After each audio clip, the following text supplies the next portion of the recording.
are important in buffering. So they always have that amino group and that carboxyl group. So they can absorb your hydrogen ions. So proteins are important from a buffering point of view. So lots of different functions of these proteins, and they appear or they can be used clinically. So first of all, you look at total protein, and the next thing you're going to be looking at are groups of proteins. And the way these can be analyzed clinically in the lab is through spectroscopy. So all proteins will absorb at a molecular or at the wavelength of 280 nanometers, so that's pure protein. Refractive index, precipitation, so that they come out of solution, for example, and that you'll see towards the end of the lecture is proteins will precipitate out when it's very cold, and this is particular of a particular, or this is characteristic of a particular condition. Dye binding, fractionation techniques, and that could be based on the size of the protein, the speed at which the protein moves on a gel using electrophoresis. So all these different types of techniques are used clinically to help differentiate the increase in total protein. So as I mentioned to you, total protein is important from a starting point. Is the total protein within the reference range? You then move on to groups of proteins. So when we take a sample and you run it on a gel, what you see or what you can observe is that these proteins will run characteristically on that gel. But on a one-dimensional gel, in each band, there may be lots of proteins, right? So you can see that from your ears. So just one band doesn't necessarily mean one protein. It usually reflects a group of proteins. So for every band you see clinically, when you run the serum sample, when you run a urine sample, you can see those groups appearing. And what the clinician will do is then try to look for an increase or a decrease in that group of proteins. That's the next stage of analysis. But before we go on to that, we talk about the total proteins. So hypergamma-globulinemia or paraprotein come up in the latter part of the lecture. This is the high level of immunoglobulins present in serum samples. So high levels of immunoglobulins present in your serum samples. Your protein may also be changed by dehydration. So in this case, there is not an actual increase in protein, but the volume of fluid that is distributed in has been decreased. So you might see, oh my gosh, their total protein is high. This is an indicator of, the type of cancer, for example. But when you know that the person is clinically dehydrated, then that explains why the levels are perturbed. And then in chronic disease. So diabetes mellitus, for example, you would get an increase in total protein in this particular condition, so conditions such as that. So they also, yeah. Can we say like sorry,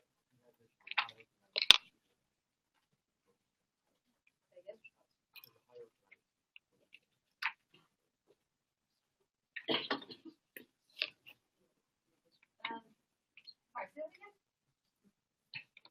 High osmolality, the protein is going to be higher. Yeah,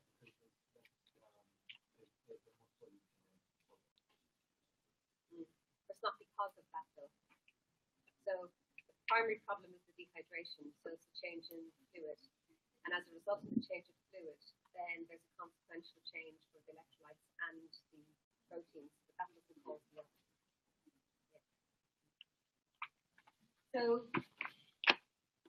total protein may be decreased obviously with malnutrition, so if you don't take enough food, obviously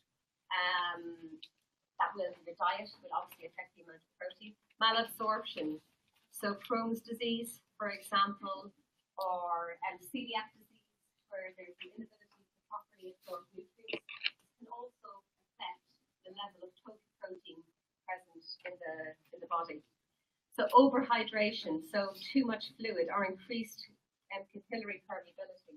So if you overhydrate, so you take on too much fluid, then your total protein may look as if it's decreased, so it's the opposite of dehydration. So it's a amount of protein per volume, is what we're looking at in that particular instance. So if you've got increased capillary permeability, so normally your capillaries will keep your proteins where they should be. But if you've got an increased susceptibility or permeability, so the ability of the protein to cross that membrane increases, then this could lead to a redistribution of the protein into different compartments. This will affect also the level of protein present in the system. And obviously protein use in states of cancer, for example, in increased metabolism, hyperthyroidism, you get an increased breakdown of protein in this case also, and even inflammation. So you get a loss of protein, or total protein, in all of these instances.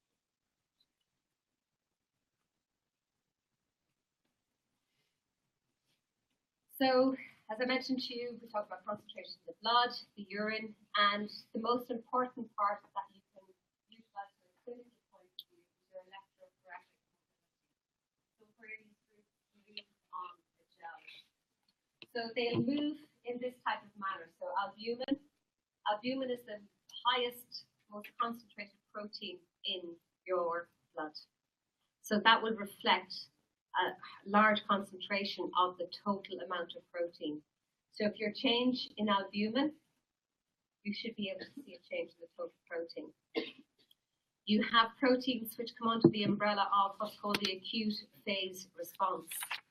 So that's the response that we get when we've got infection from bacteria, from viruses. Again, I'll be going to that in a second.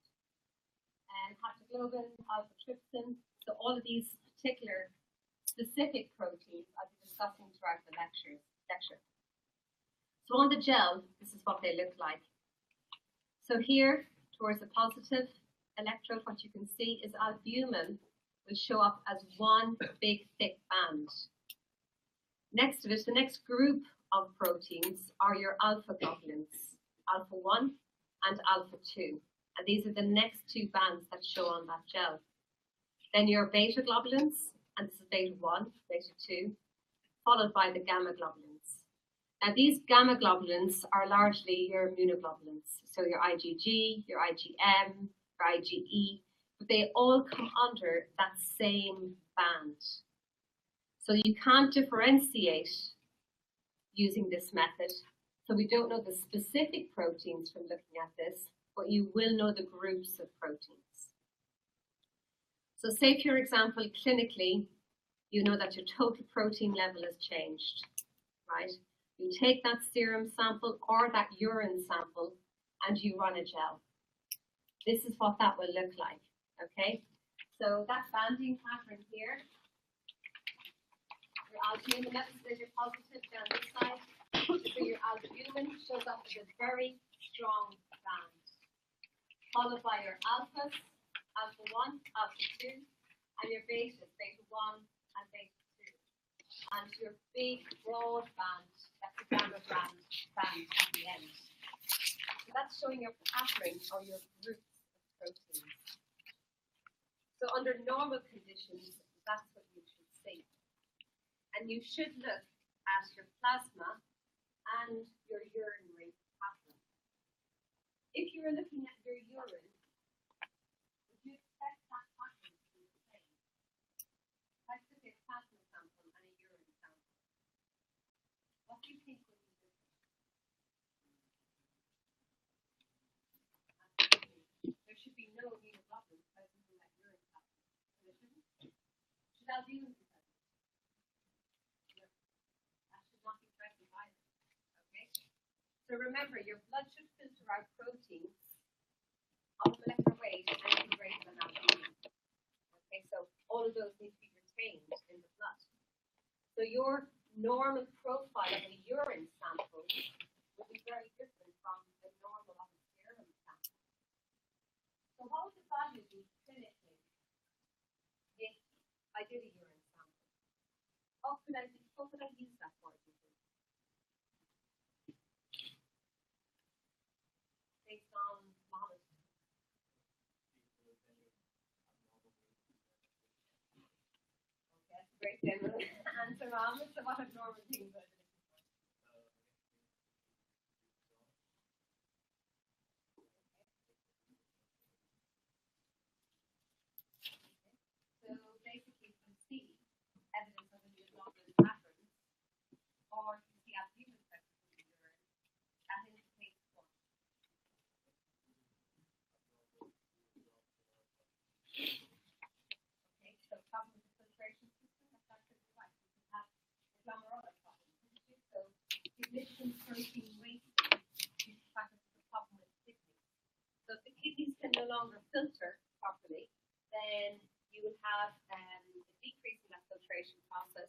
and an increase in the proteins present in your urine. So that's a value of that clinically. So moving on from here, and sorry, before we go, it's important to note that these are some examples of the alpha-1 and alpha-2 proteins. So if I take one out that we're going to be talking about, the alpha-1 antitrypsin. So in that band here, if this person had a deficiency, what would you expect that band to do?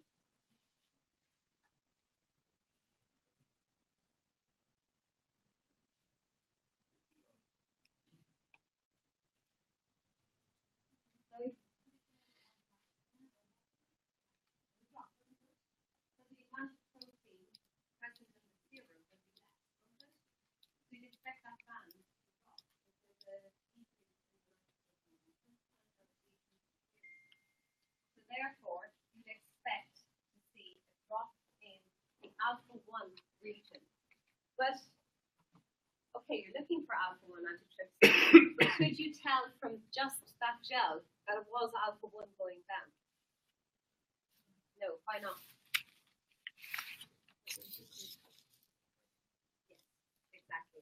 So you're separating it group-wise, okay? So there's lots of other proteins that are going to stop their mobility at that point. So there'll be other proteins in that band, and you've got to now go specifically looking for that particular protein that you think is being affected in the medicine. What would help you if you were a clinician to make you like really go, all right, no, I think that's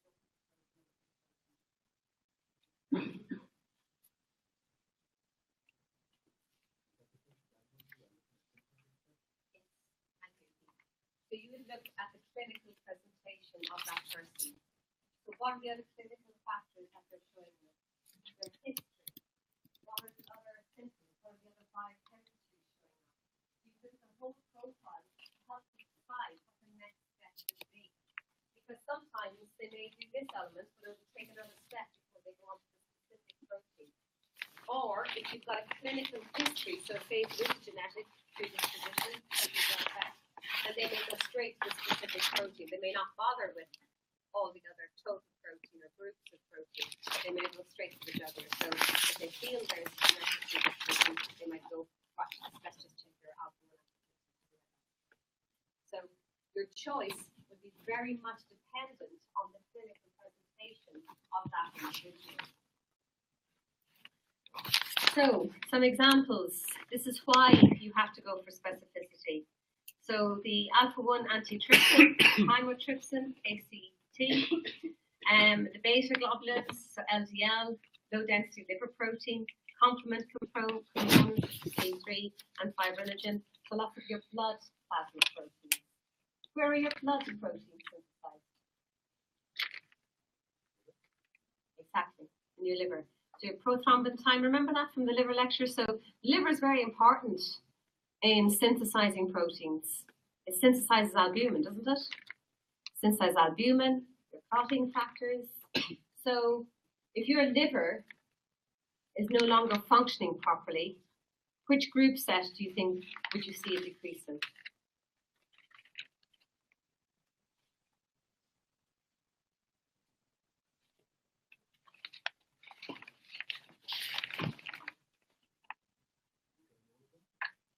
It will affect a lot of them, won't it? Yeah. So you expect to see those groups to be significantly decreased, and the total protein will be significantly decreased. And finally, your gamma globulins. This incorporates IgG, IgA, IgM, IgD, and IgE. So we're starting with albumin.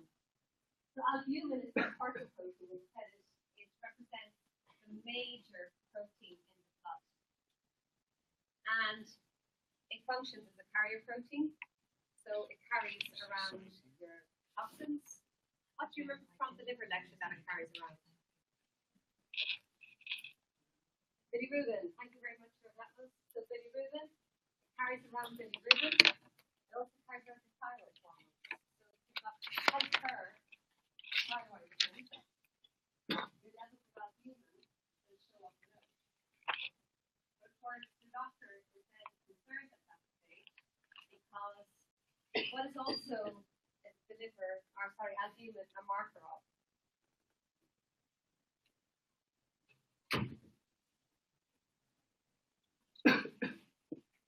And you know how to use albumin for?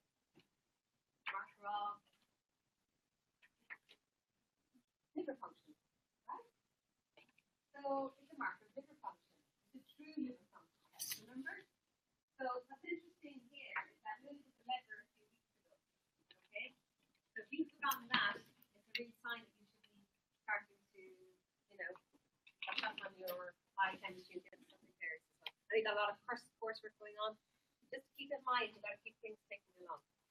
So albumin is a marker, a true liver function test. And if the liver has been compromised, then the level of albumin will drop. But that has a consequence on lots of other different functions in the body. So if levels of albumin are no longer present, you now have circulating T3, right? You'll have circulating bilirubin, circulating drugs, so on and so forth. See the consequence? So it's a carrier protein. Its ability to carry those particular passengers is now also at a loss. So we find fatty acids, we won't find calcium, but what I want to talk about today is the ability to act in a fluid as it's maintaining oncotic pressure. So let's have a look at that and see what that is.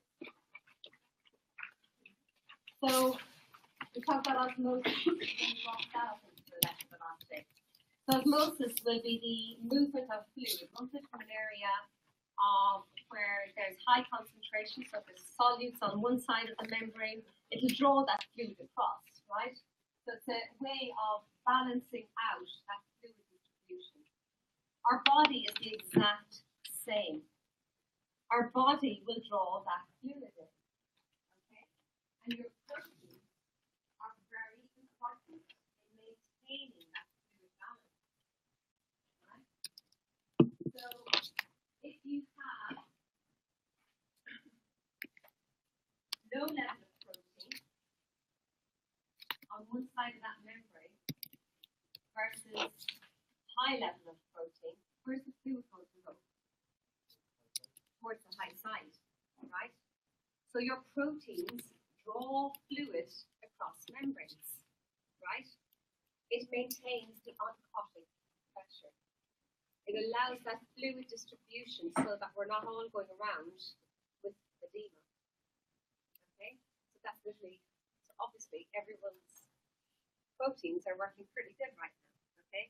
There's nobody here with edema. So in this situation, your albumin is really important in drawing that fluid across. And if you've got levels that are too high or too low, that fluid distribution is going to be compromised, leading to clinical presentation that will often see where there is an imbalance in albumin levels. So how much water do we drink and how much water do we lose? So on average, they have about 2 liters a day. We're not going to drink food, we're metabolism. This then will be incorporated and will be distributed between the ECF, your ICF, and the movement of that fluid, won't there? So even as we talked about with the kidneys, we also urinate, don't we? So we lose water through urination, we lose water through sweat. So these are examples as to how we take in and we lose water. But it's that balance that's important. And the kidneys, as we found out a few weeks ago, are really important in that, aren't they? So when we're dehydrated, when there's a loss of blood volume, that water or that fluid is being retained. Right? So that prevents that imbalance in that distribution between your spaces. So, as we talked about over the last few weeks as well, you become familiar with your sodium, potassium, your bicarbonate. There's a distribution of these anions and cations between the extracellular fluid and the intracellular fluid. There's all that space in between, isn't it? That interstitial space. The space between your vessels and your cells. That's important. And that's where that fluid comes into the cup. So here, as we know, your sodium and your chloride is the major cations and anions of the ECS, and it's intracellular active. That's the major anion potassium. Other proteins also. So remember, your proteins are very important in maintaining that flow and that balance between the two sections. But at this part here, this is the part where the fluid will start to build up. Okay, so let's look at that in a bit more detail. So oncotic pressure is defined as the pressure in osmosis and the pressure presence of proteins as the major determinant of the distribution of fluid between the intravascular and the extravascular components. So fluid within your capillaries versus the interstitial fluid. So that movement. So colloids are defined as particles that are too big to pass through the semi-permeable membrane. And an example of this is your albumin.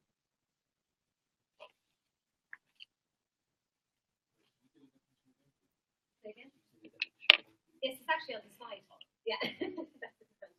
So, but we can talk about it in more detail now here. So, in this particular case, it's not just the proteins that are important, but it's also the pressure. So, remember the last day we talked about pressure with respect to oxygen, carbon dioxide, and when there's a change in pressure, then you get a movement. Gases, and that's dictated by that change in pressure. So it's not only oncotic pressure that regulates that distribution, but it's also what's called your hydrostatic pressure. So I'll go over there in a second, this part here. So taking this as your blood vessel, there's your interstitial space in the cell, right?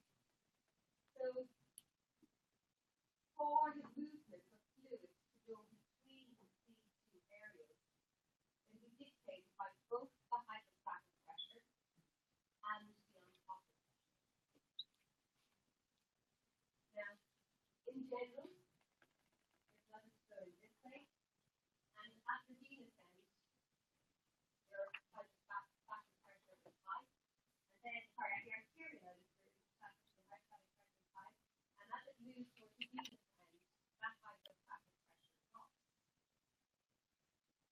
So let's go on to the next slide, and I'll show you the next part of that lecture, or that's part of that thing. So your fluid is moving through your vessels, right? This then, as you know, your vessels are surrounded by cells, they're surrounded by the interstitial fluid. So this area here between the cells, right? Your fluid will always move between these compartments. But you've got to have it balanced so that the fluid doesn't accumulate in the incorrect places, right? What controls that is a measure of hydrostatic and oncotic pressure. Hydrostatic pressure is higher at the arterial end than it is at the venous end. But your oncotic pressure stays the same the whole way through. We go on to the next slide and I'll explain that in a bit more detail. So taking the blood vessel from that previous slide, right? That blood vessel from the previous slide is here, and down that way. So the arterial end, as I mentioned to you, has high hydrostatic pressure. So up to 20 to 25 millimeters at the arterial end. So that's the pressure that is exerted. The way of blood pumping through, and it's the higher pressure at the arterial end than you have at the venous, and that's just that pressure, constant pressure. So just like as I was describing, when you're filtering your blood, that's under pressure, isn't it? So you've got to pump the blood through, right? So that pumping will cause fluid to move from the capillary side to the fluid moving across.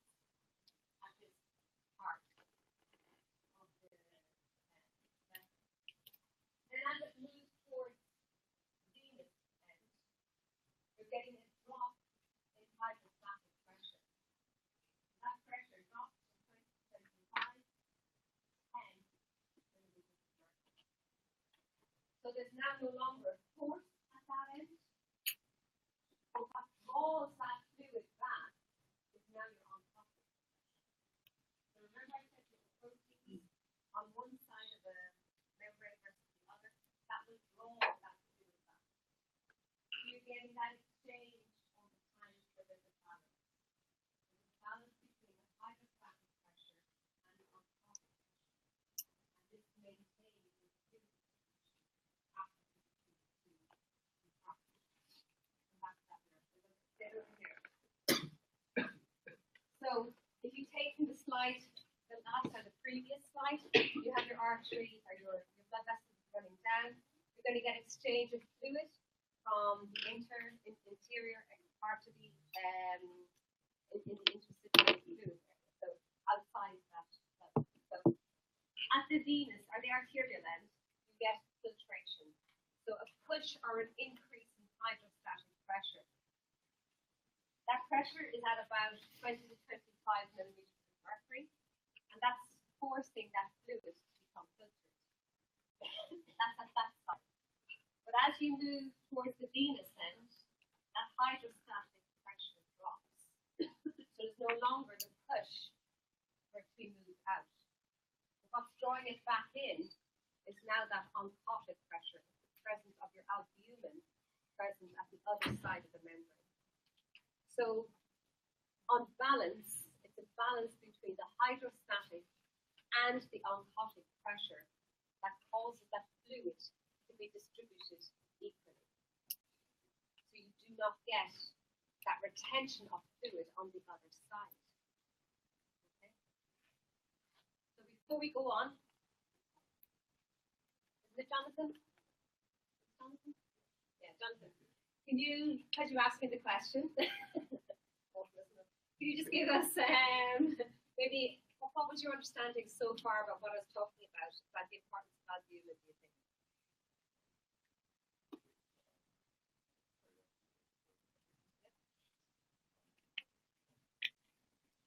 I see now, Jonathan. Yeah. And what's its role here? Good. Can you explain what I mean by that?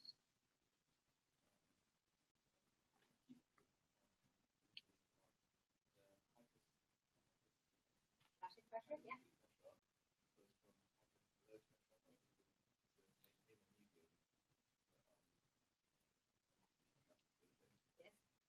Very good. And what's the albumin protein doing at the venous end? It's drawing back into the water, not reabsorbing it. Good. Well done. Okay. So I'm going to go to this side. Anybody like to explain to me what albumin is doing to maintain pressure?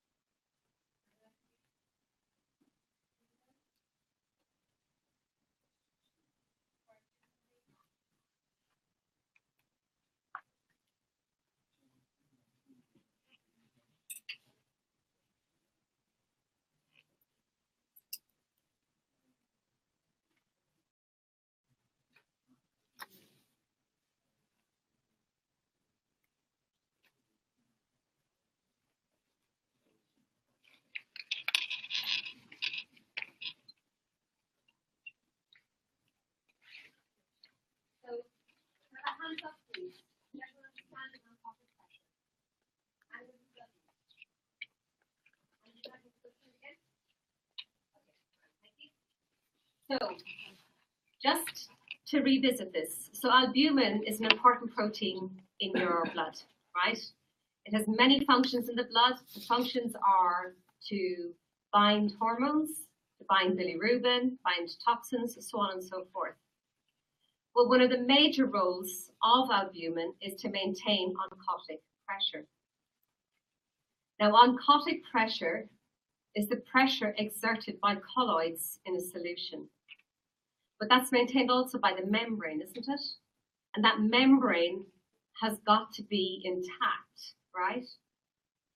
So your blood or your fluid will move through a vessel, and this fluid will exchange with fluid in the interstitial space. What drives that exchange is a mixture of hydrostatic and oncotic pressure. Now, your hydrostatic pressure is higher at the arterial end, and that's where it's at about 20 to 25 millimeters of mercury. As your blood flows, as the fluid flows through, towards the venous end, this drops, so that pressure to push fluid is no longer there. As a result of that, the albumin, which is present inside your capillary, is going to draw that fluid back, isn't it? So it allows that distribution to stay equilibrated, if you like. So the oncotic pressure is a physiological way of maintaining or controlling or regulating your fluid distribution between your capillaries and your interstitial space. Is that clearer for, yeah? Okay. Anybody else like me to, everyone all good? I can, again, there's always time at the end of the lecture to talk about stuff as well if we don't get it throughout. Yeah. I understand it all, but apart from what is it actually maintains the oncotic pressure? Why does that stay the same throughout the whole? So basically your levels within your blood should be the same. Yeah. So your albumin levels will not change. Okay. But what's important is they do change. Okay? And what happens when they do change? So now we're getting onto the exciting bit. It does get exciting when we do it. Sure. This is the hardest lecture to give, believe me. It really is. So, because it is just proteins, isn't it? But we're trying to make proteins exciting. So, in this particular case, how can we make it more exciting? Albumin, when it starts to drop. What do you think is going to happen here when albumin drops? Why does that happen? So the oncotic pressure is going to drop. Your albumin levels have dropped now. So that millimeters of mercury is now going to go decrease. So there's nothing to draw that fluid back. So as a result, that fluid is going to build up in the interstitial space. And so what physically happens is that presentation of oedema, okay? And that can be anywhere in the body, depending on where that disruption is. But it's not just albumin, it's your capillaries as well, right? So you may have heard me mention on occasion, there may be an increase in capillary permeability. So you can see that, can't you? Or can you see that?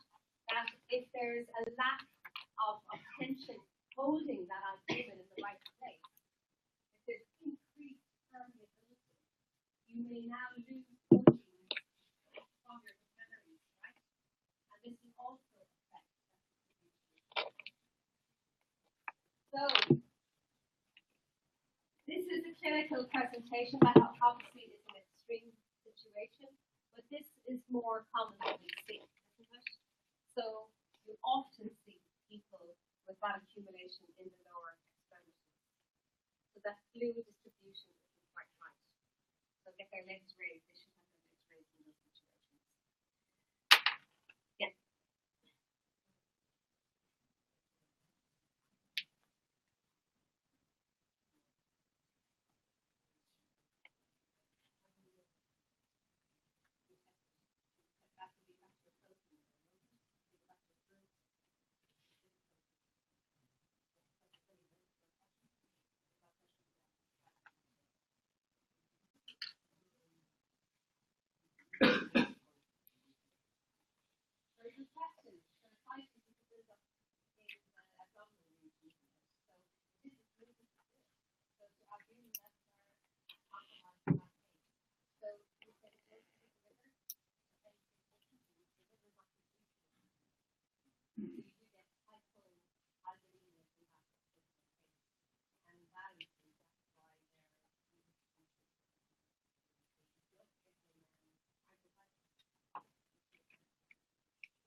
So where are we? Thank you.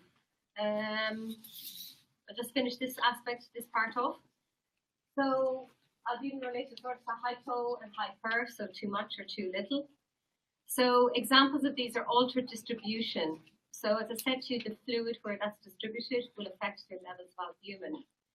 So an inflammatory response, what that can do is that it can affect the levels of albumin synthesized. So your interleukin 1, interleukin 6, interleukin 8, TNF alpha, all of these inflammatory markers cause a reduction in the mRNA synthesis of albumin.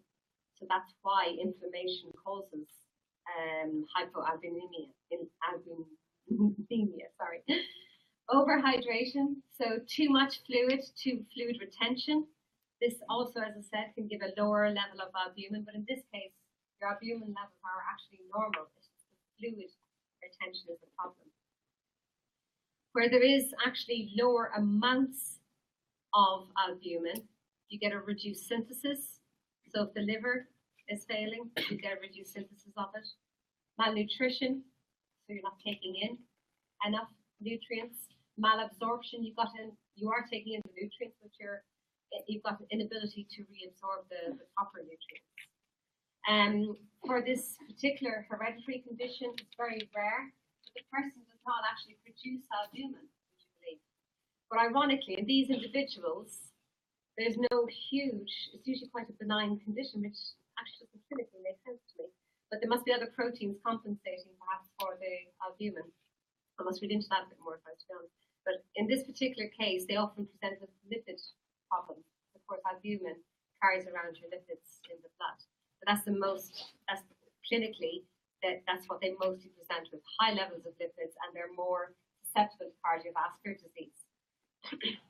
In the increased breakdown, so hyperthyroidism, so you get an increased metabolism when you've got high levels of thyroid hormone circulating in the body. And the thyroid hormone also acts on the liver, and you'll get hepatitis associated with high levels of thyroid if you don't get the levels down quick enough. And that is actually quite serious, to be honest with you, if that's not monitored properly. Trauma, surgery, infection, so similar to inflammation, anything that causes an increase in your cytokines will give rise to low levels of albumin in the blood. And an easy one, which Mohammed was talking about at the start, is an increased loss of albumin through the kidneys. So nephrotoxins can cause an increased loss, but chronic kidney disease, skin burns, would you believe? So sepsis, skin burns can lead to a significant loss of albumin. So we're going to finish on this before we take our break. So 47-year-old presented with bilateral ankle edema and hyperlipidemia, and his results were as follows. So we're going to take a 10-minute break, guys, and during that break, have a chat about the case study, and we can come back and talk about it. So I'll see you by my watch. It's about 2 minutes past before we come back.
You don't have it.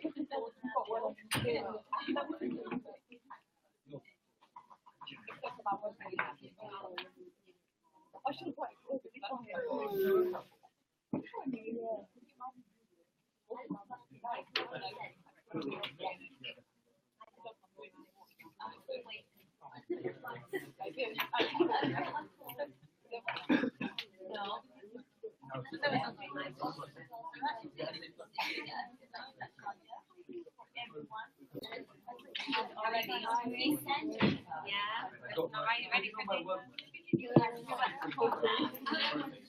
Yeah, we have a good catch up and week after next time a full session with you guys. So get all your questions ready. After the exam, January. Oh, you were doing it, were you?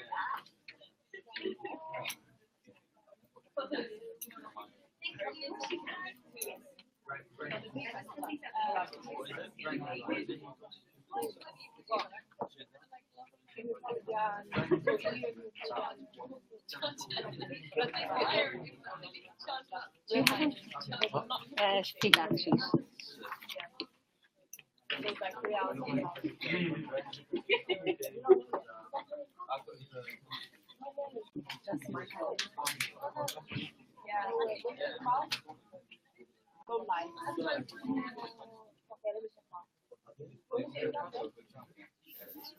When actually do parents put together.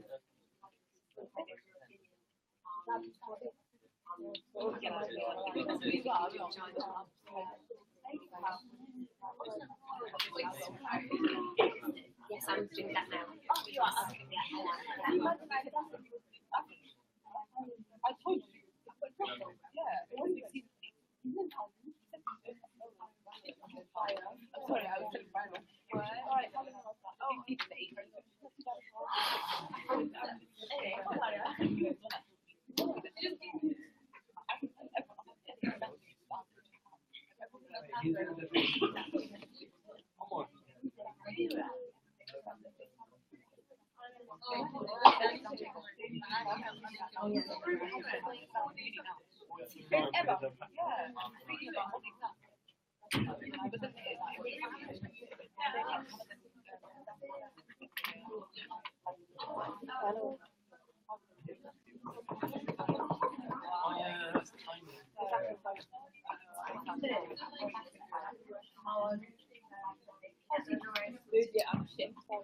Can you check it? yeah. Not bad. Don't let it go. Wait, don't let it.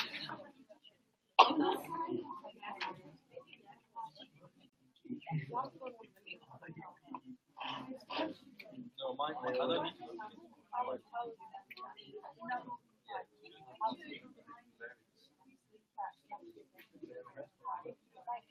No, but I've got Wednesday.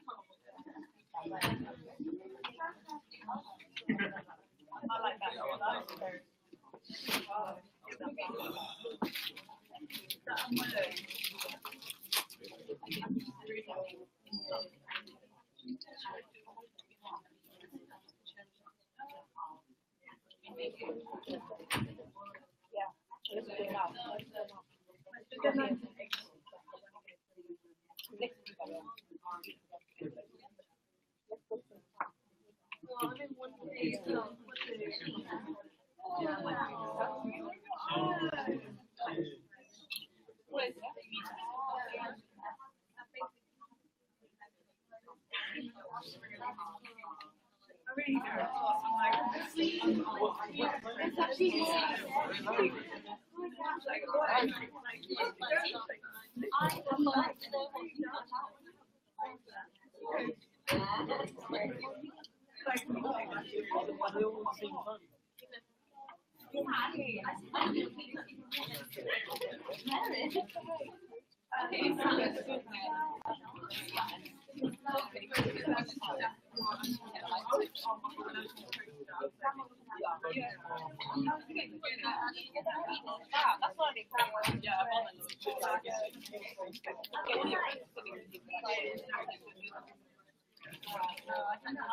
Yeah, but I don't get it.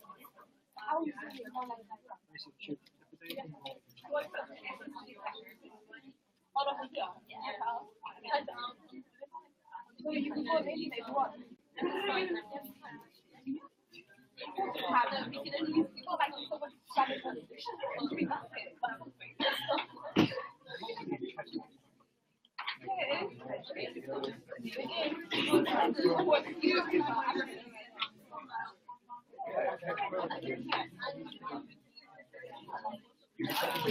That's all right.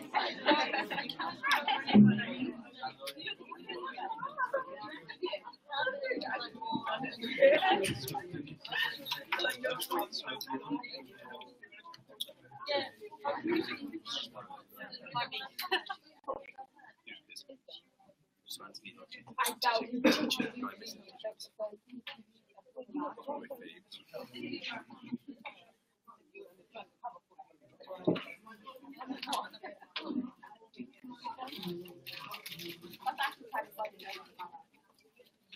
you could buy it.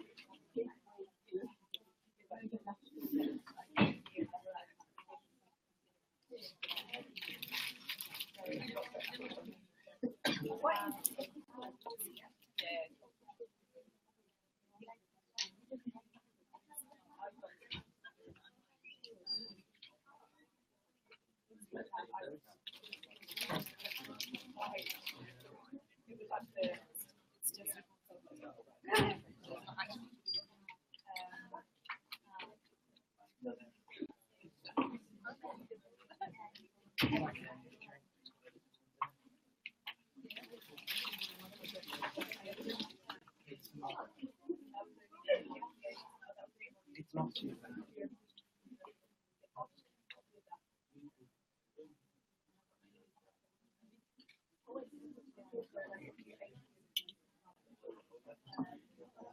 Focus.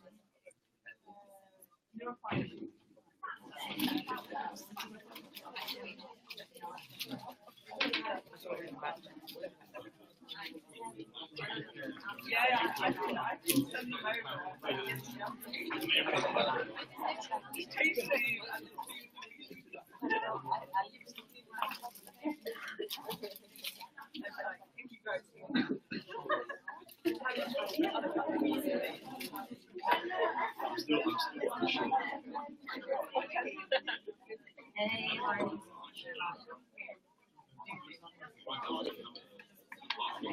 I don't know why that's laughing at myself back.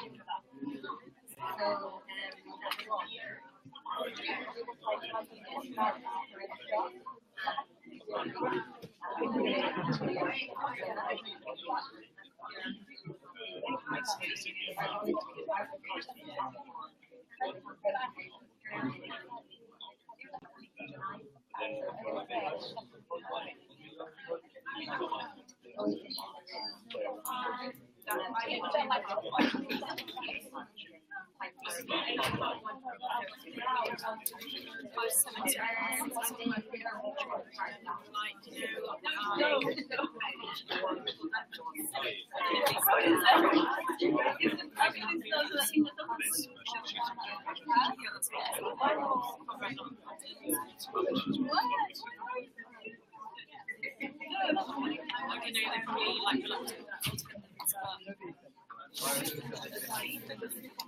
Is this something that did they just have it out? What is it? Just some questionnaire that Feedback. you get your feedback.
Okay, we ready to go?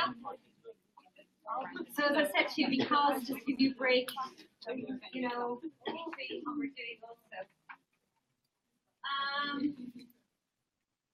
Your posters. Has everyone collected their feedback? Anybody not collected their feedback? 1, 2, 3, 4. You should collect your feedback. 5, 6. Okay, collect your feedback, guys, because otherwise you won't know how to improve for the next aspect, or you won't understand why or how you lost the marks on this. Actually, I know why I lost the marks. That's fine. But so, what did we find in general? So as I mentioned last week, for those of you who weren't here, there was 3 markers. There's myself, Tim Craig, and John Hull, and I, as module leader, moderate and make sure that equity is between the 3 groups of marking. We meet initially to discuss the criteria in the marking scheme. I then will go through the first to 1s to 2s, so on and so forth, and see how we distribute that between each other. So if I'm giving everyone a first, and John's giving everyone a pass, then there's something clearly wrong with our marking scheme, right? Because on the law of averages, that doesn't work. So it actually worked out insanely evenly. We gave roughly the same number of firsts each, same number of 2 1s, 2 2s and passes were interchangeable between us, and I think only 1 person failed. So that's quite a good outcome, right? 50% of people got a 2 1 or above, and 50% of people got a 2 2 or below. So it was quite an even split. I would expect people to do better, if I was to be honest with you, from this type of coursework. What worked? So we go through the marking scheme. So presentation. What really worked for me was the balance of structure and the inclusion of white space, if you like. So text, some people put in a lot of text. That can still work if you incorporate some white space within your material. I've asked these 2 individuals if they wouldn't mind my showing their posters, because I think they are an example of an outstanding posters, what I would consider, and my colleagues also agreed with me, relative to other posters we saw handed in for an outstanding poster. I can't give it to you obviously because it's not right of me, but if you get the feel, so I go over this side first. So from here, right, look at the in-depth pathway that was drawn, right?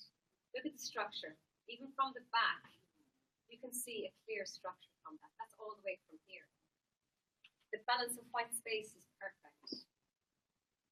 Tables, even though they are complex, the material is accessible. So I can read the tables, right? The use of colour is just right. It's not too much, it's not too little. These diagrams here, these could be useless, but the person has annotated them in a manner whereby they now become very useful. Okay? That's showing one of the posters here. So in this particular poster, what I liked about it was the structure. It's clinical, is the word I use. It's clean looking. It's got lovely tables that are labeled properly. The balance of material is right. So some people would have put a figure here and a figure here. figures, which is great. But now it's all towards that side of the poster. This person has a feature on every page, okay, or on every section. But that feature is usable, right? They've really utilized it to their best way. Example of the other one. So, actually, to be honest, I thought they were friends first of all, but they're not. Because they had similar ideas, they're not. They're completely unknown to each other, to my knowledge. So the structure is nice. Okay? Again, it's a word I use to you want to read it, right? I want to read it. But if you look at the depth of look at the depth of that chapter, that's impressive. That's taking not just somebody else's work, that's drawing the pathway themselves. Why can't you have that? They take material from different papers and draw them out of the class, or that's the pathway. That's impressive. Yeah? What also worked very well in this particular instance was the person used a table.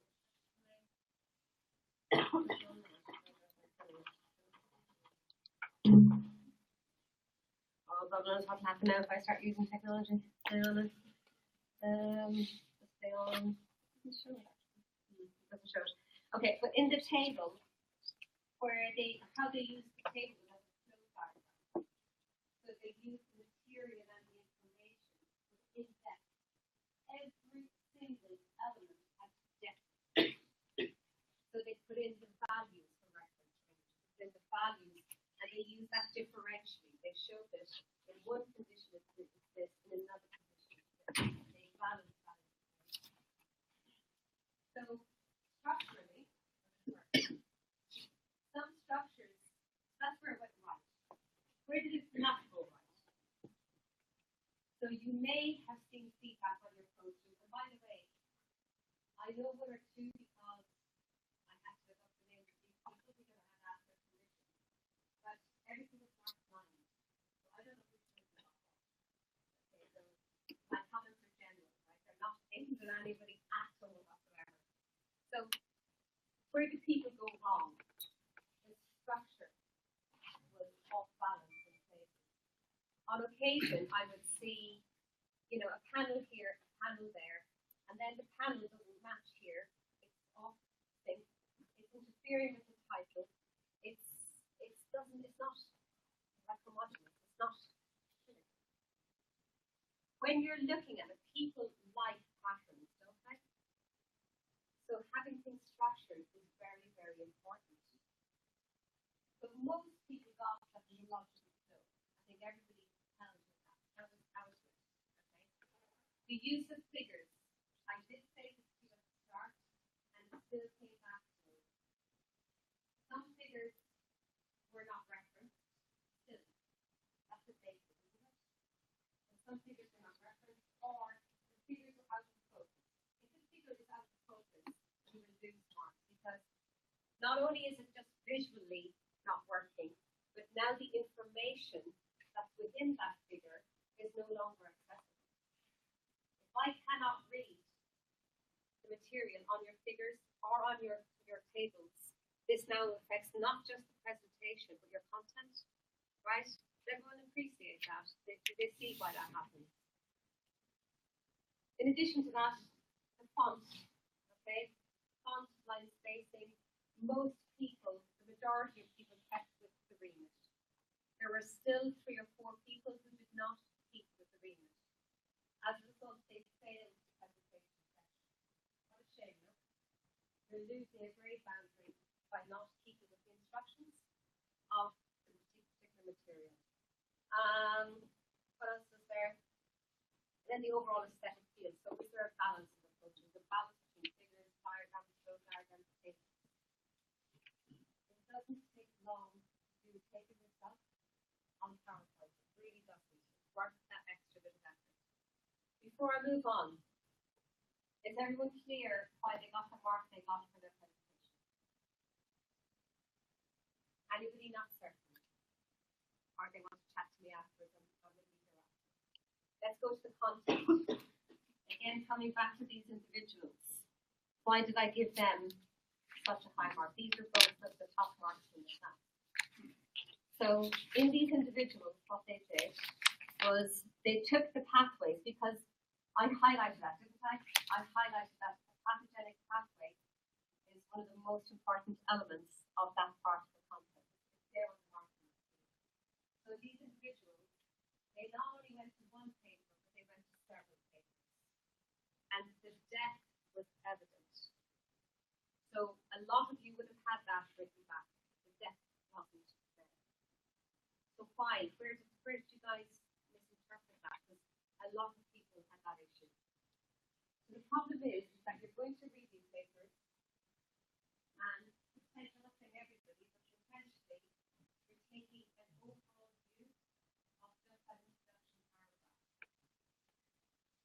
And I can see it. I can see when that's happening. So I'm getting a general overview of the subject area. What I'm missing is the depth of knowledge with respect to the pathways. How does that disease actually manifest? How is it that there is a biochemical profile of that nature? If there's a problem with, we talk about storage disease, the transport mechanisms. What are those transport mechanisms? How are those affected? So you said transport mechanisms, but not actually the depth of the research, right? That's what we're looking at. You need that. It's fine, you can fill up the whole poster with writing, but if you don't increase the, I think that's part of that research or apply to worksheet, it doesn't come out. That's definitely not strong. A lot of people as well, not a lot, but several people I've put down on their feedback forms, whereby the references they used were absolutely the right references. But, and I know these papers, by the way, the depth that I know that's in these papers was not on the poster. So clearly they looked at them, possibly, I'm not saying, maybe they didn't, I don't know, but it seemed to me that this paper, that would be great, I'll do that one. But have you actually genuinely analysed information from this paper, this paper, this paper, this paper, this paper, this paper? That's what it takes to get that depth of knowledge up. So the inappropriate use of references is a problem. So the references are right, so you're on the right track of choosing the right material, but it's not right. Another thing with references is the references are too old, too dated. Then you're presenting information from the past. There's been lots of research, there's been lots of progress since 1969. Right? You need to show that you're current. You need to be presenting that current knowledge. So that's another area where people, let themselves down or let that element down. Where people did well was when they did engage with those pathways, like those two individuals. So there weren't just those two. Several people we gave very high credit to that section. So they may not have got good for their presentation, but their content was excellent. So when I say excellent, anything from 34 upwards is excellent. You've done really well in that situation. If you're getting down below 25-ish and 20s, you need to start talking to me or start really, engaging with your work, because it won't be just this that's going to fall. That suggests that you've either got to work harder or you're not getting it. You're not getting that association. The working harder bit is grand, that can happen. But if there's a problem whereby, if you went through your post and you're like, actually, Myra, I genuinely put in a lot of work here. I genuinely went through the papers. I tried to get that depth in there, but it didn't work for me. You guys need to come chat with me then, and then we need to have a conversation to say, okay, how can we get this better for the next time? That's where there's an issue. If it's just because, what, I'm too busy to work with you, too busy and stuff, that's a different conversation. It's a conversation whereby I did try, I didn't succeed. Those are the people I want to see more than anything. Does everybody understand good elements and where the parts that were not so great in that section. Was anybody not happy with that element, or was it kind of actually I could have done with more feedback?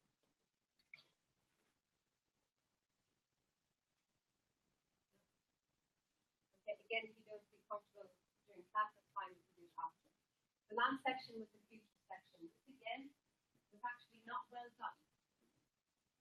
There are a few people where they did it very well, but even after I was saying the pitfalls, which the previous, it wasn't as bad as the previous year, which was the after at least we didn't have that situation this year. We still had people just giving me about 2 lines. That's like 30% of your poster. You know what I mean? Like that's, it's not enough, physically it's not enough material to give you a good mark for it. You'll fail it like because there's not the information down there. So people were still failing because they didn't address that section properly. We had debates amongst us when I was moderating as to whether, material is this, that, or the other. So we had our bits of a conversation over different parts. But the important thing was something new and something exciting. Okay, you were allowed to express whatever you want. But don't spread yourself out too thin. Again, it comes across as that. Choosing the right paper for the first instance, but incorporating other elements to your knowledge is also important in that section. Okay? So that's for people that have lost marks or 5 they lost marks in that area. Anybody any questions on that part?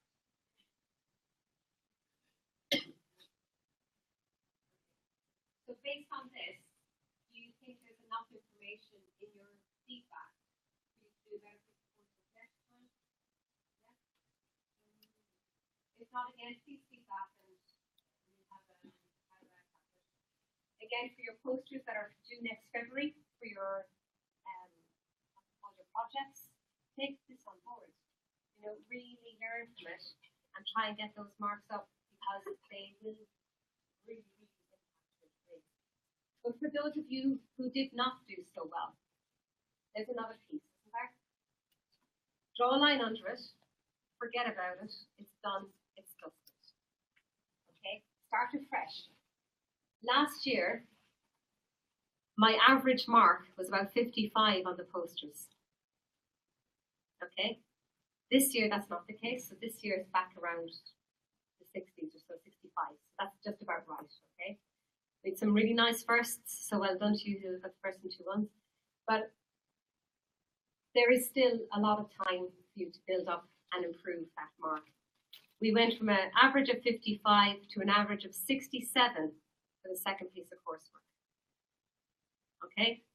So that to tell you that those folks actually genuinely took, and it showed, they took our comments on board, didn't go, set up and say that, They genuinely took it on board and went, all right then, do you know what, that's what they want, that's it.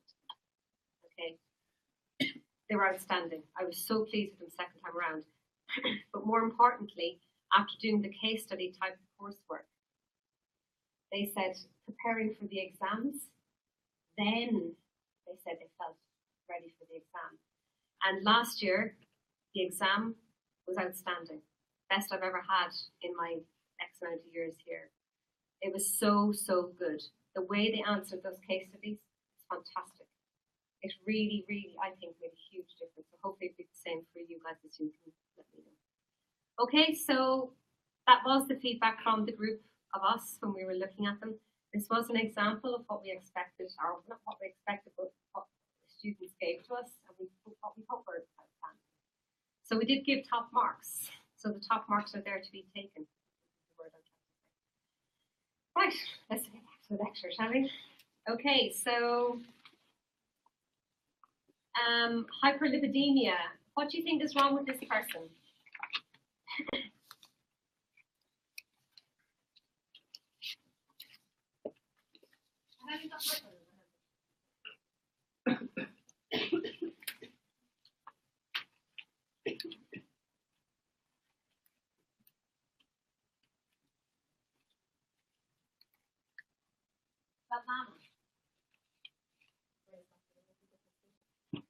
tell me what you think might be the problem with this particular individual.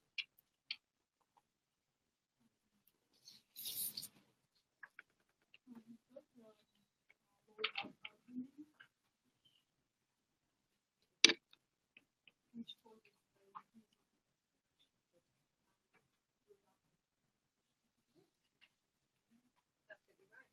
So in this particular case, it's quite simple. It's hypoalbuminemia, isn't it? Low levels of albumin present in the blood. Now, how you down to this clinically, or in an assessment point of view, which I want you to do maybe for next week, is to think about it, what causes hypoalbuminemia. You start off with that. What causes it, and is there anything that's present here that might be when we talk about the low levels of albumin, we talk about this related to your hydrostatic, your oncopic pressure, and this then, how does that give rise to, or what's the link with hyperlipidemia, right? Think about that for next week, but it is basically low levels of albumin present in the blood. And why is that clinically present in the blood? Think about that for next week. So, the next group of proteins. So we're moving across that profile. We talked about albumin in the first part of the lecture. We're now going to talk about the acute phase response. So as I mentioned at the start, the acute phase response is as a result of a trauma, burn, infection, or inflammation. So whenever we have any of these insults to the body, you get an inflammatory response, right? So you get, excuse me, an increase in your cytokines being released. That's the very first thing that's going to happen. But you're also going to see, as a result of that, a change in plasma proteins. And people don't often think about that. They often just think of the immune system, don't they? And they go, well, if I've got an infection, my immunoglobulins will be increased, I could have my cytokines increased. But they never link that to their proteins. So not only do your proteins increase, but also your hemodynamic profile considerably changes. So the viscosity of the blood changes. This is due to the change in the concentration of coagulation factors. The reason for that is that if you've got an increase in your coagulation factors, then the colder theory behind that is that it's then creating this blood clot, which will help against your microbial invasion or whatever that may be. So in this particular response, you get, as I said, an increase in interleukin 1, interleukin 6, TNF alpha. So these particular cytokines will act on the liver. And in the liver, you get a positive response, whereby you get an increase in C-reactive protein. But also you get a negative response, where you get a decrease in albumin.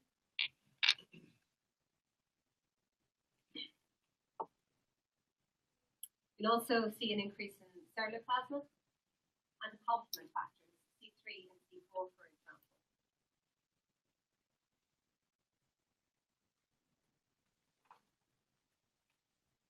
So C-reactive protein was used previously as an inflammatory marker. It still is to this day.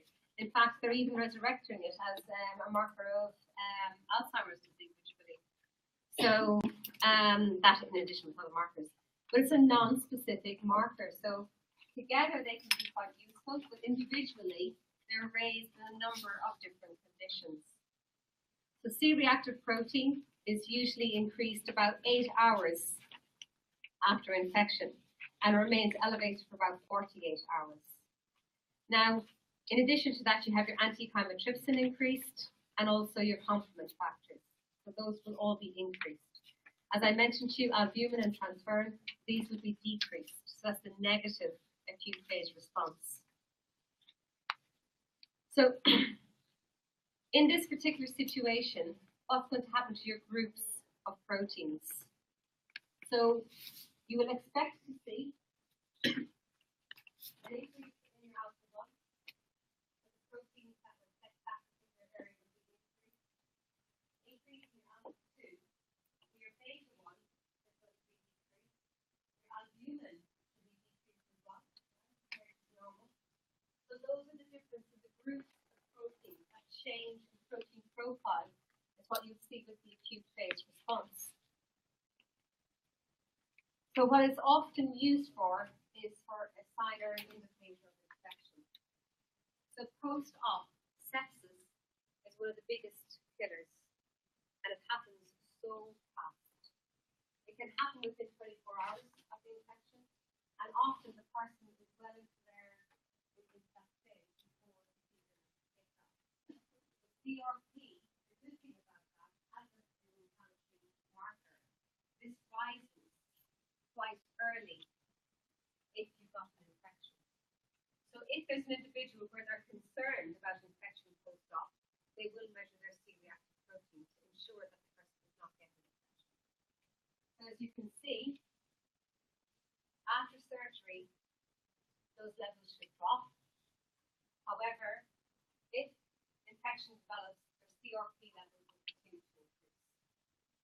And hopefully the person will get treated with antibiotics or whatever is relevant in that particular case. So the same with the other group over here, this is the normal phase response. So after an operation or surgery, of course, we'll have inflammation. Your non-specific markers are going to increase. Increase in this particular case, and then they will drop. In this situation, if CRP continues to rise, suggesting that infection so that starts to drop, so the person then gets treated. So a good indicator that the treatment has worked. So it's fantastic from a post-op point of view.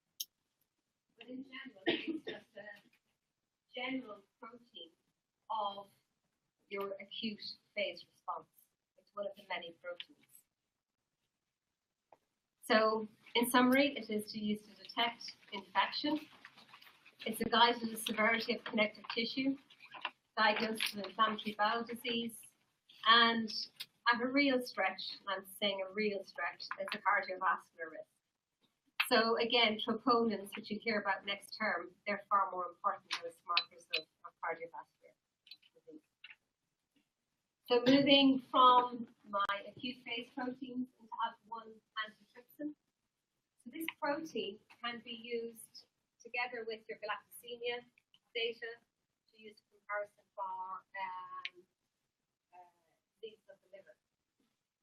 So alpha-1 antitrypsin, this particular protein has a molecular weight of about 394 amino acids, and its main function as protease. So it prevents the breakdown, the over operation of elastase. So it inhibits other proteases such as elastase, which operates in the lungs. And the normal genetic profile of people for alpha antitrypsin is PIMM. If you're carrying the particular mutation, the heterozygous form is known as PIMZ, and the homozygous form is PIZZ. In this particular instance, this form of the protein has still about 60% of the activity, and they may go without any clinical presentation at all. They may be perfectly fine. Whereas a homozygous, they still have 15% activity, so they're not, completely letting them. So, just to tell you guys here, the normal is PIMM. If you're heterozygous, it's PIMZ. But that enzyme still has 60% of normal activity. And the PIZZ, this particular form, this homozygous form, is 15% of activity. What happens clinically? So clinically, it results in an amino acid substitution. The protein can no longer fold properly. It's like there's a lot of proteins in biology. One amino acid can just change that turn in the protein and not allow it to function or fold in its correct manner. What happens is that this protein then aggregates in the liver. So the liver becomes damaged due to these aggregates, these build-up of this particular protein. Not only that, but these individuals, especially at a very young age, present with an emphysema because the protein can't be transported to the lungs, so you can't get an inhibition of elastase. So elastase is working overtime in the lungs, it's causing a disruption to the membrane. So a consequence of alpha-1 antitrypsin deficiency is liver disease and also lung disease by emphysema. They're the two subtle clinical effects. Not only that, but if those who've got what we say the heterozygous presentation, they still have a lot of activity there. But then if they start smoking, the smoke or the toxins from that smoke will oxidize, it will change the bile groups present in that protein, and then that will affect the activity of that enzyme. So you're causing more damage to the protein by smoking. The smoking can affect.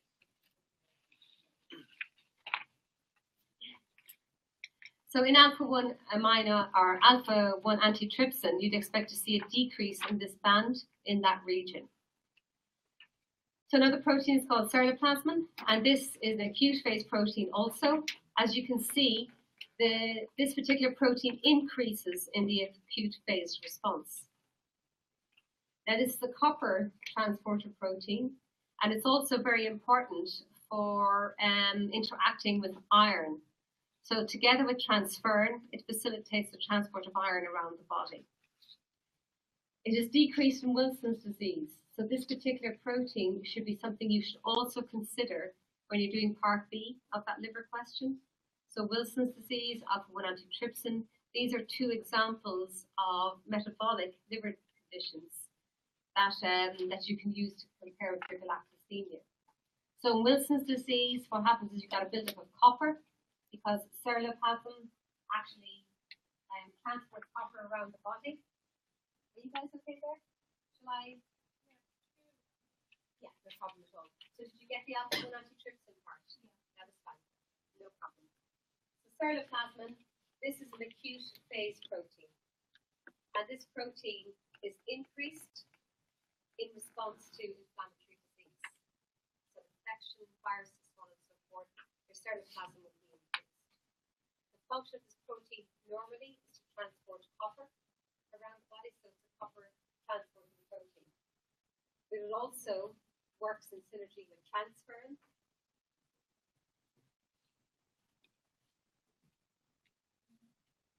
And it helps to transport iron. So it's in the third form. So this particular protein is compromised in Wilson's disease, so it's a genetic condition. And similar to what you see with your alpha-1 antitrypsin, the aggregates building up in the liver. But it's not just in the liver, this is all throughout the body. It's not just copper building up in the liver, but your aggregates build up in the liver itself. But copper deposits can deposit in the brain, it can deposit in your eyes. They see the gold rings or copper rings in the eyes. So that's a characteristic presentation of these individuals. So individuals with low levels of ceruloplasmin, sorry, is that okay? With low levels of ceruloplasmin present in the blood, present clinically with copper rings in their eyes, that also have definitely copper present in their tissues, present in the liver, even in the brain. Okay. So the acute phase protein is important for that.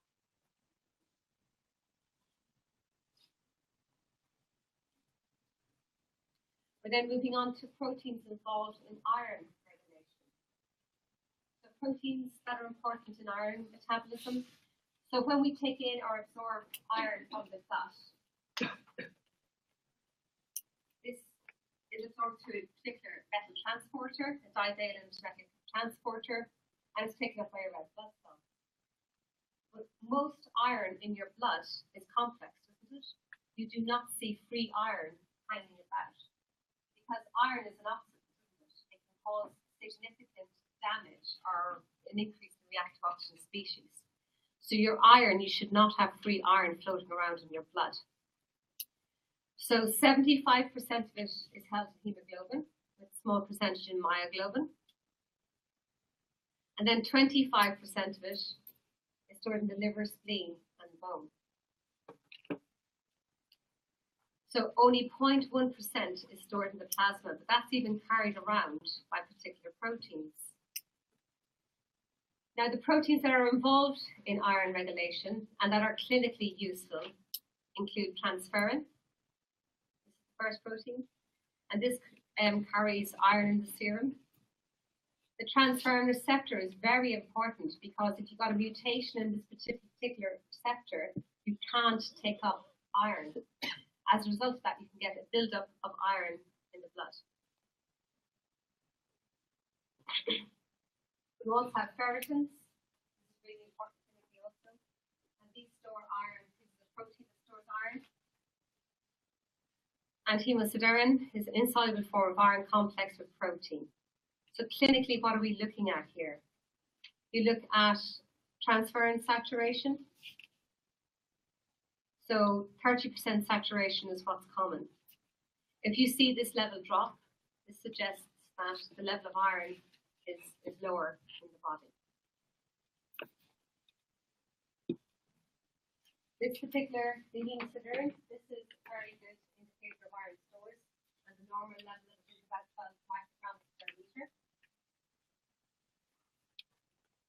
And finally, your ferritin concentration, excuse me, is about 20 to 300.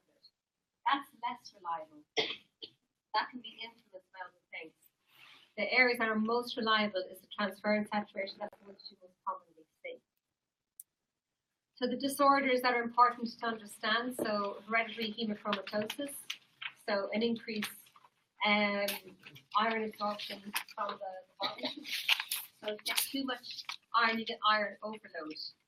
In alcoholics, they have a huge or a very high level of iron, along with lots of other things, as we discussed in the previous year. But that iron level is very important that we understand that that's in these people may need to use chelators, so compounds or chemicals to remove the iron from the blood. With repeated blood transfusions, you can also get high level of iron, and then you can get iron deficiency if you through menstruation, GI losses, or through malabsorption. So clinically, what we normally see, raised ferritin levels of about 500 micrograms per liter. Transferrin saturation, if that's too high, that's clinically important. Or liver iron levels greater than 25 millimolar. So that would correlate with those conditions on the other side of the page. So case study. So we take a break for about 10 minutes. Have a look at this case study. And if you need to use facilities and whatnot, just take a break for about another hour to go.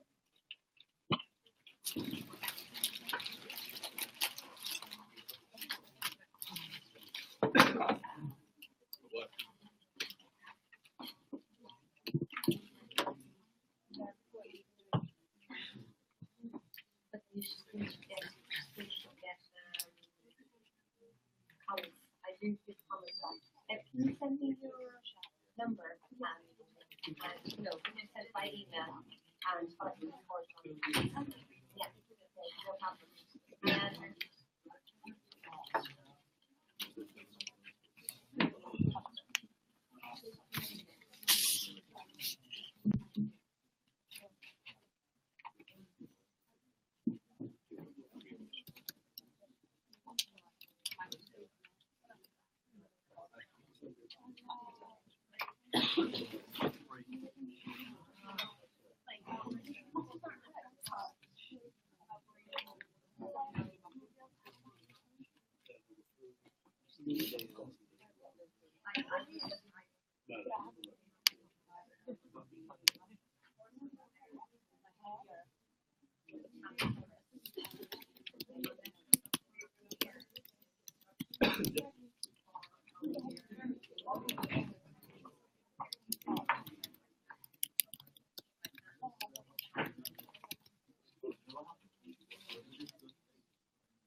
a nice picture.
Face on you. You know when you say you're not, you can't have to be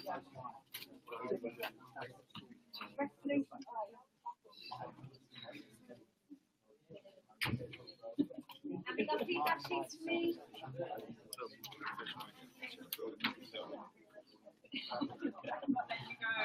I got it.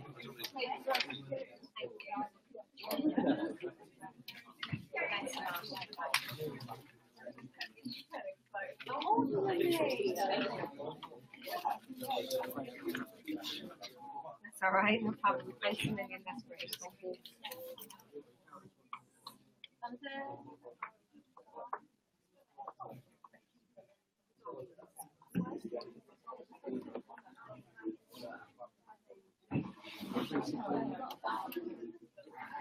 They're just not producing enough.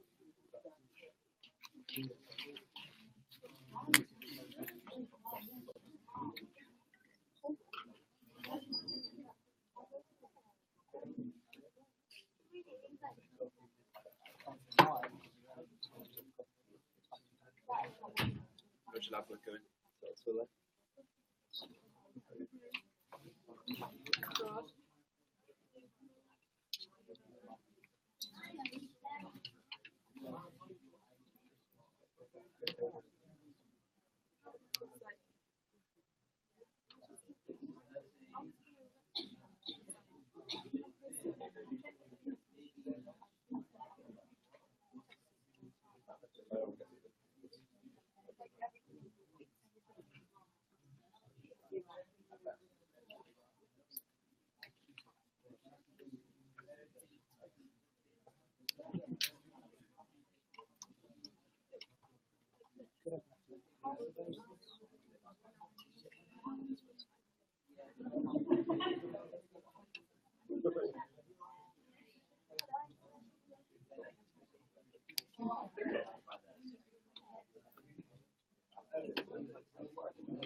temperature is around 21.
What are the contributing factors?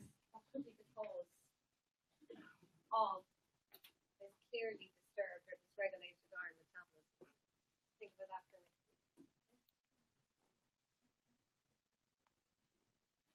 So, the last part of the lecture, okay, so it's on immunoglobulins. So your IgG is your last part of your specific protein. We talked about albumin, we talked about alpha 1, or the alpha proteins, the beta proteins. We worked our way through that list or that group of proteins. And we're finishing now with our immunoglobulins. Excuse me.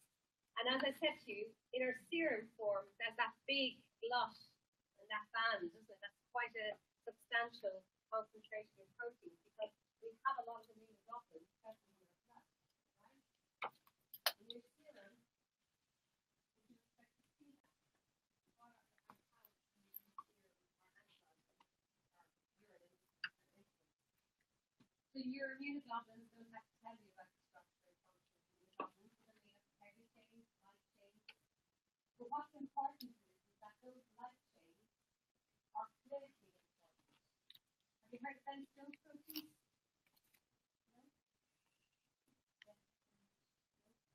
Okay, so Bence-Jones proteins are those light chains.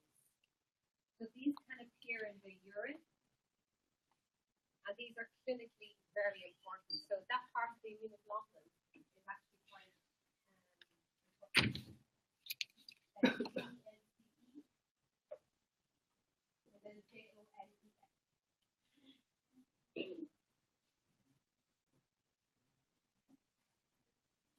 So those immunoglobulins have lots of functions in the body. So your IgM is the first function, right?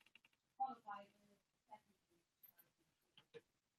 So if you know that, again, like anything else, if you know the function of those immunoglobulins and what they are released in response to, then if there are levels that are too high or too low, you know what the clinical presentation of that person is going to be. So if you've got an autoimmune, you've got an autoimmune virus, an autoimmune condition, you affect your IgG. And if your IgG levels are affected, then anything that your IgG prevents or helps with cancer will start to kill that. So your ability to fight against infections, bacterial infections, you may now be more susceptible to infection that others who don't have a deficiency in IgG will be presented. In a similar vein, say for example IgA. Your IgA is very much important in your immune system, isn't it? So if you've got a depletion of your IgA, so a problem with producing IgA, you'll be more prone to respiratory tract infections, and they would be continuous, so that one infection after the other, so you can't cope with that type of infection. So on and so forth. So if you know what the immunoglobulin is fighting against, when you get that change in that pattern, then you get same type of sensitivity, so an allergy response, the hay fever, so on and so forth. That's where you see an increase in, say, your IgG. These are ways that the proteins can be used. Again, of course, you can all know here that 1, 2, and 2. Examples of clinically important conditions. So this time we have anemia, and so we have normal structure or distribution of your immunoglobulins. And in these particular instances, the patient will get recurring respiratory tract infections or ability to support themselves against bacteria. If you've got hypoglycemia, it's low level universal production of immunoglobulins. And this can be transient, so once you start, babies will of course get a lot of immunoglobulins from the mom.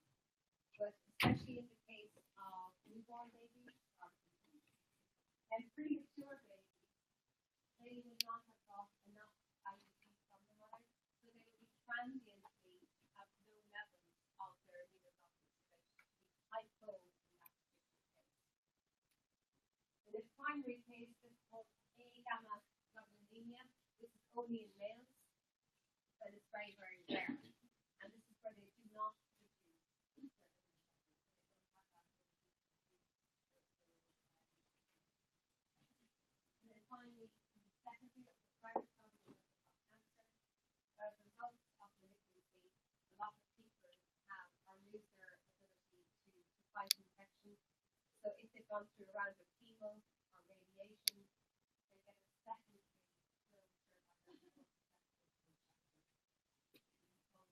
secondary hypogammaglobulinemia.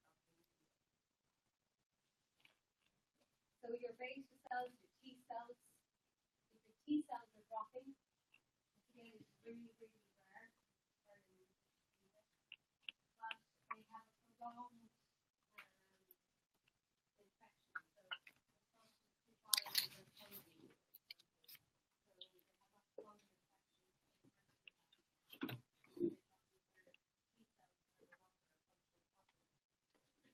Primary, congenital birth, you get a total T cell depletion, or you can get it secondary whereby again rare.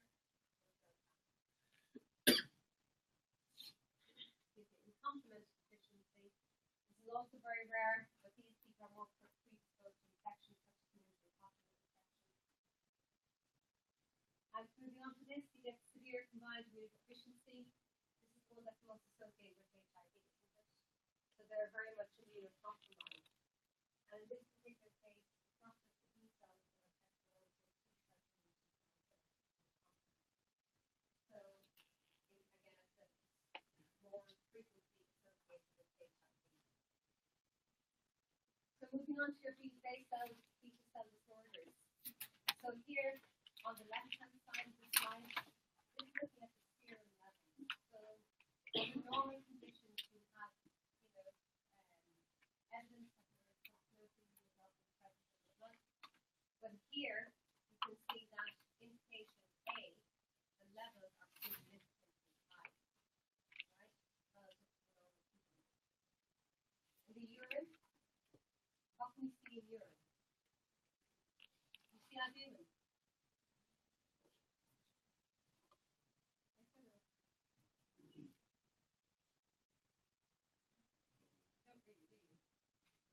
There's no albumin present. How about your alpha 1, alpha 2 globulin? No, you don't see those either. Okay. So do you think there's anything wrong with the kidneys? No. So what's that last band? There's a slight band there, isn't there? There, that's the immunoglobulin band, isn't it? So now we're seeing a slight increase in the urine in the immunoglobulin area. And these are your vegetative proteins. So they're light chain, and they can transfer between the overflow. So it's called overflow protein release. And there's so much of the protein being produced that the kidney kind of sustain that level, and it's called overflow, so it flows out into the urine. Now, patient A compared to patient B, what can we see here? Doesn't. It seems that they have more or less a similar outcome.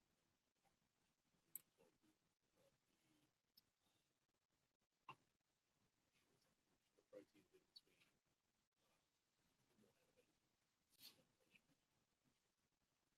Say again, sorry? I was saying the albumin, are you saying how patient B compares to patient A Yeah. in the serum, or did you mean Both. both? So Okay. they're taking their serum and their urine profile. Right. I was saying that the albumin and the immunoglobulin levels look almost similar. However, I'd say the proteins are probably the middle of the range and slightly more elevated than the patient. But in the urine, the albumin is pretty prevalent, so it signifies that there's a possibility from area. So albumin is coming out from the urine, isn't it? That's huge, no? So if you see albumin at that level, that's in the urine. That's indicated in the urine, you see the albumin present, whereas you really shouldn't see it. In the normal conditions, that's not happening. This is the beta 2 region, isn't it? There's some other proteins in it here. So the next thing you do, you can look at the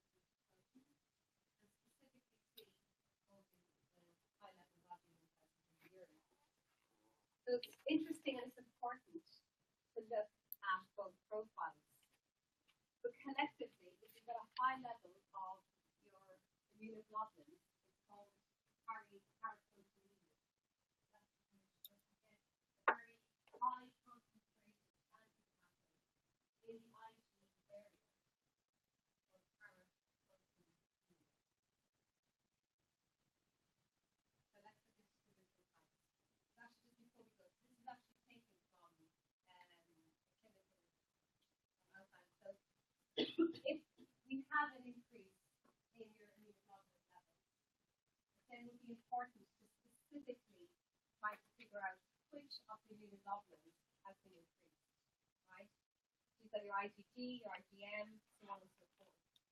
So they would use antibodies specific to those particular immunoglobulins, which is shown here on the right.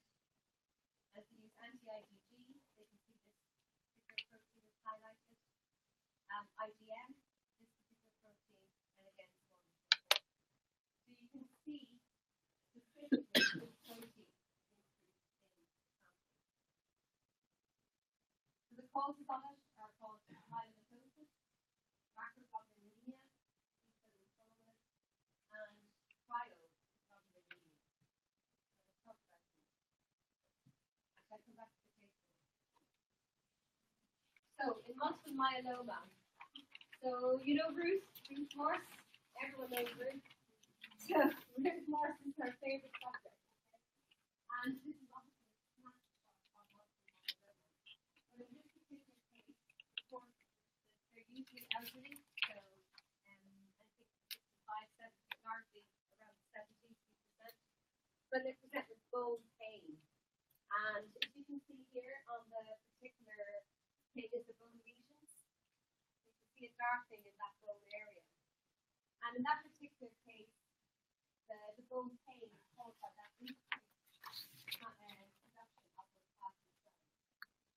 And overall or universally, what the person shows that clinically is hypercalcemia. So remember when we did rings a few weeks ago, we talked about hypercalcemia. We talked about high levels present. And if we saw high levels of the calcium, that could indicate multiple myeloma.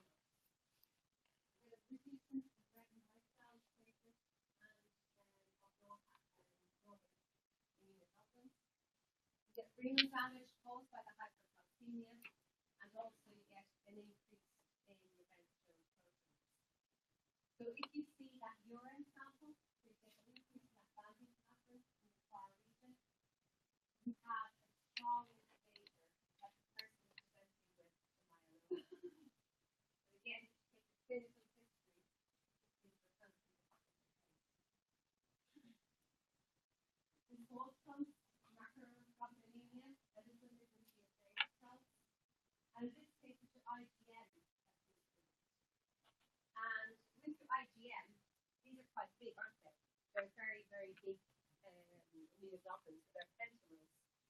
And in this particular case, if you've got proteins or too high a protein concentration, this can increase the viscosity of the blood. So the blood becomes very viscous, it becomes very sticky. So the characteristic feature of these particular proteins. It's very rare, they represent about 2% of the hemoglobin delivered to, and again, it's a structure of IgM. This is Hodgkin's and non-Hodgkin's T-cell lymphoma. Obviously, a cancer of the lymph.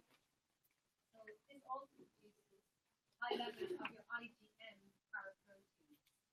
So again, that group of proteins will be increased if you use your antibody specificity to pull out this particular protein. But in addition to the viscosity, these patients also present with vision impairment, which is not seen with Waldenström patients. That's one way to distinguish between one versus another. And then finally, in this section, this is the cryoglobulinemia. And in this particular case, the proteins will actually precipitate out. So it's an actual visual of what you see. So they precipitate out in cold conditions, and also people who got Hep C or who are drug users.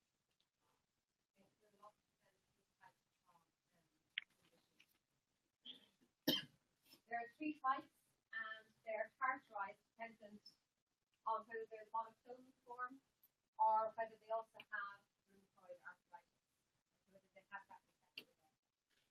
So you can see there that there's two types, 1, 2, 3. The first one is the most common, and they're usually seen together with your again Pepsi or those who do not drug abuse problems.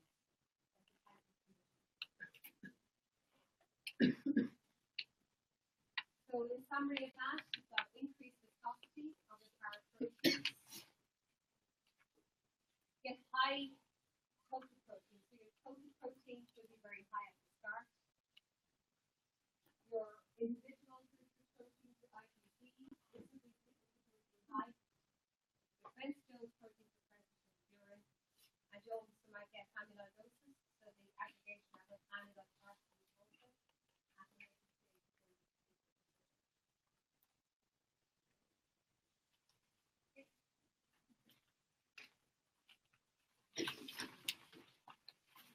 So remove some plasma proteins. So to summarize that section, we talked about total protein, we talked about rooted proteins, where you get your albumin, your alpha, your beta, and your gamma globulins. We spoke about different conditions that could be used in an assay type format, didn't we? So how do proteins clinically help you differentiate between different types of diseases? So you'd start off that essay by thinking or talking about your total amount of protein. So is there a hypo or a hyper state presented? You build upon that and then look at your groups of proteins. It's important to include a diagram. So we say an electrophoretic profile will be given this particular instance. In addition to that, knowing which proteins are under this particular band, and then having a good in-depth understanding about the clinical utility of these proteins. So alpha-1 antitrypsin, for example, that can be used to look at that particular deficiency. The acute phase response proteins, these are important in monitoring infection, for example. And also you've got your immunoglobulins. So you can use those different types of examples to differentially diagnose the phenomenon. So the depth of knowledge is important. What's important to include in an answer like that is the profile of those proteins. Does the profile differ in one condition versus another condition? What are the clinical consequences of low levels of albumin, for example? What are the clinical consequences of high levels of albumin? So these are all elements you need to include in that type of transaction. Proteins in the urine. Now, more often than not, when you go to your doctors, if you do have, they want to do a quick check, they will do this step. Again, it's a really good indicator of total protein, because you shouldn't see protein present in the urine. But the usefulness of this is actually heavily diminished. Under normal, we produce, or we have 6 to 10 grams of protein in our body. What appears in your urine is less than the sensitivity of that test. There might be micro levels of protein. These are so small, the test can't pick them up. But in somebody with diabetes mellitus, what it is that the glomerulus becomes impaired over time, and the amount of micro albumin that appears in the urine steadily increases.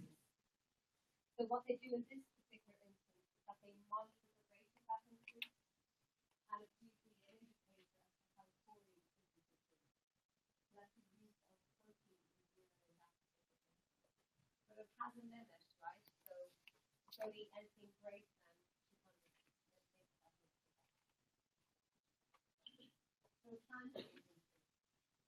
So just because you see an increase in protein in the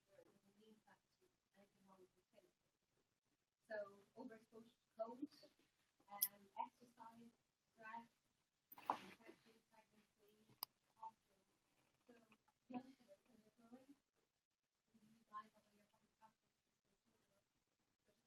when you're especially those who are very tall, they have a problem with and also they can flat due to a redistribution of the albumin that happens. So the transient of persistent is more serious.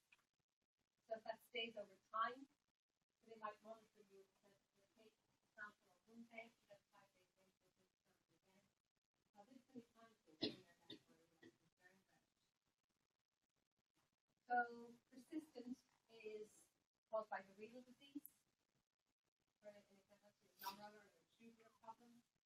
Overflow proteinuria, an example of that is against Jones protein. So that's where there's literally just too much of this protein secreted proteinuria when the kidneys themselves can attach to it, and microalbuminemia, as I said, is due to diabetes. So if you're testing for protein on a serious level, you can really tell whether there's nephritis or not. So a serious problem with the kidney. That's where it's most key. So what they would look for is start off with transient proteinuria. They work their way down and say is that person or not. And then you nail the problem with and then this is protein concentration of 24 hours. This is important when you're looking at the case studies. That very last part. If it's less than 2 grams per day, or uric acid, this is a sign of tubular glomerular or overflow proteinuria. However, if it's greater than 3 grams per day, that's usually nephrotic. So the amount of protein that you release into the urine can be used to differentially diagnose the type of kidney problem that you're in. That's the most important thing for this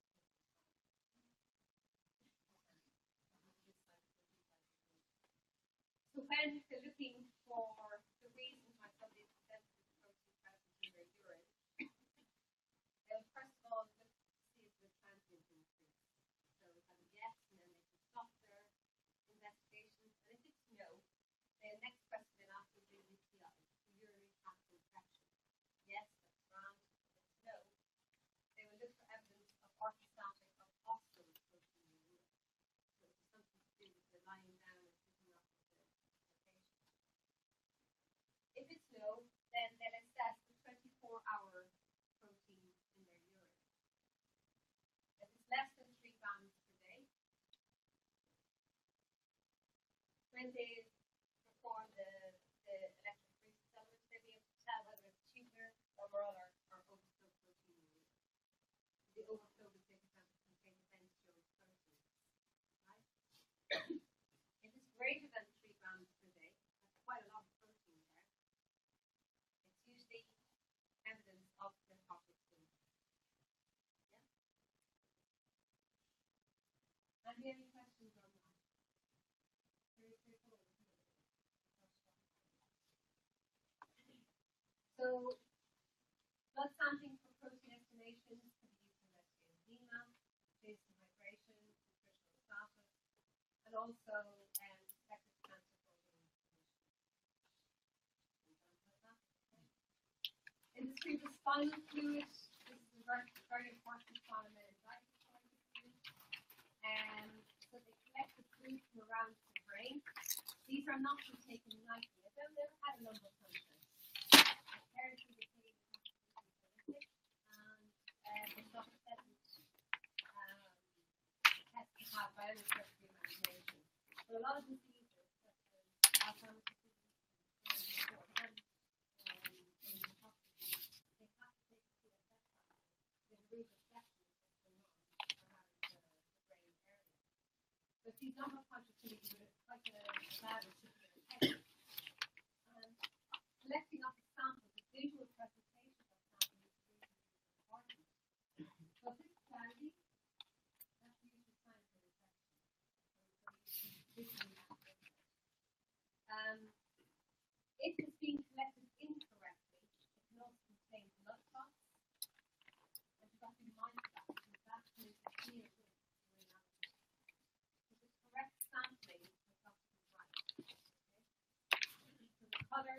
turbidity that we look at, and is it clear consistency. So the type of investigation you can look in your treatment finding is your glucose, you can compare the glucose level to the CSF, plasma, it's not and the types of proteins they can look at are your tau proteins, your amyloid proteins, and these are indicative of Alzheimer's disease, and they can be used to not confirm, but to make a probable diagnosis of AD. Your levels of your tau and your data will change over time as the disease progresses.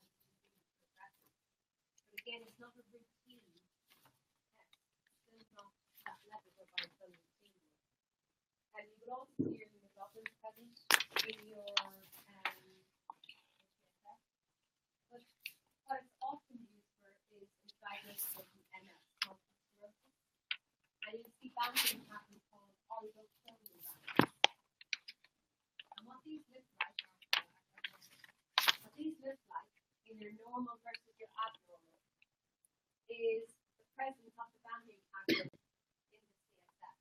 So you get them in the very latter parts of, it's again like the protein level. So you run the protein and you see that banding pattern here in the CSF. Now, the interesting thing is that yes, the increase in multiple sclerosis is only about 66%. But just because you've got a negative for oligoclonal banding does not mean that you don't have a condition. So we have to be mindful of that. That's I think the biggest struggle we have, doctors will have, is the limitations of the tests. And a negative bit of data does not mean that you don't have the disease.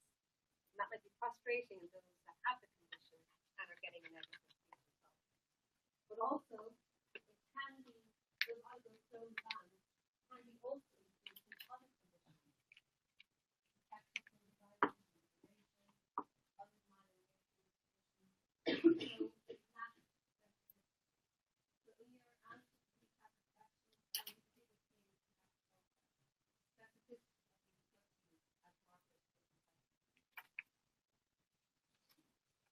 Finally, amniotic fluid, optic protein, it's used in detection of neural tube defects,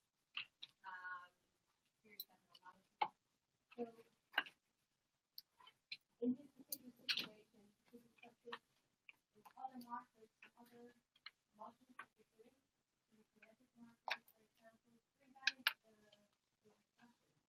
That's usually quite great when you see a cross-fertilization from other modules into our assays. That's showing a real depth of understanding of how you can exchange your material from one step to another. So we encourage that. So I know there's lots of other modules. So in summary today, we talked about proteins. We talked about them primarily as plasma proteins are very important. We talked about distributed proteins and then specific proteins.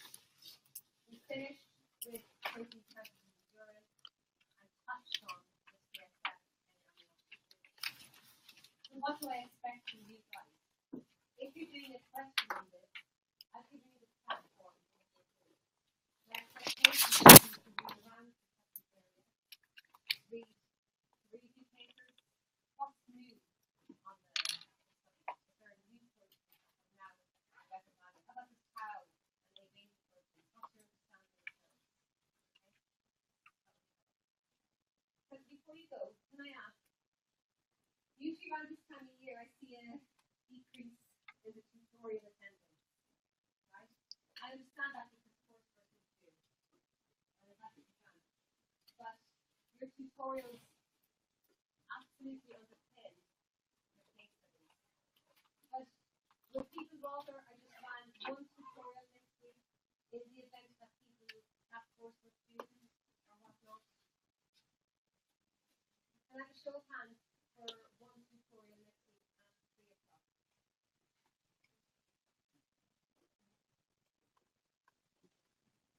Is anybody against that? One person? Okay, two. Right. Okay, because there's